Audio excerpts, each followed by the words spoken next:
దేశంలోకి ఇప్పటికే ప్రవేశించిన నైరుతి రుతుపవనాలు రోజురోజుకి విస్తరిస్తున్నాయి. పలు ప్రాంతాల్లో విస్తారంగా వర్షాలు కురుస్తున్నాయి.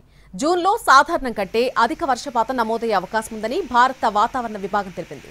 దక్షిణ భారతదేశంలోని కొన్ని ప్రాంతాలు, ఈశాన్య ఉత్తర భారతంలో సాధారణం కంటే తక్కువ వర్షాలు కురుస్తాయని పేర్కొంది. జూన్ నుంచి సెప్టెంబర్ వరకు దేశంలో సుమారు 106%తో 87 సెంటీమీటర్ల వర్షపాతం నమోదవుతుందని అంచనా వేసింది.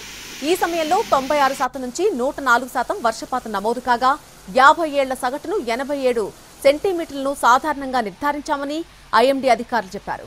ముఖ్యంగా మధ్యప్రదేశ్, ఛత్తీస్గఢ్, మహారాష్ట్ర, ఒడిశా ప్రాంతాల్లో ఎక్కువ వర్షాలు పడతాయని తెలిపింది. పంజాబ్, హర్యానా, కేరళ, తమిళనాడులోని కొన్ని ప్రాంతాల్లో సాధారణం కంటే తక్కువ వర్షపాతం నమోదయ్యే అవకాశం ఉన్నట్టుగా చెప్పారు. లద్దాఖ్, ఈశాన్య రాష్ట్రాలు, బీహార్, జార్ఖండ్, ఒడిశా, బెంగాల్లోని కొన్ని ప్రాంతాల్లో కూడా సాధారణం కంటే తక్కువ వర్షపాతం ఉంటుందని అంచనా వేసింది ఐఎండీ.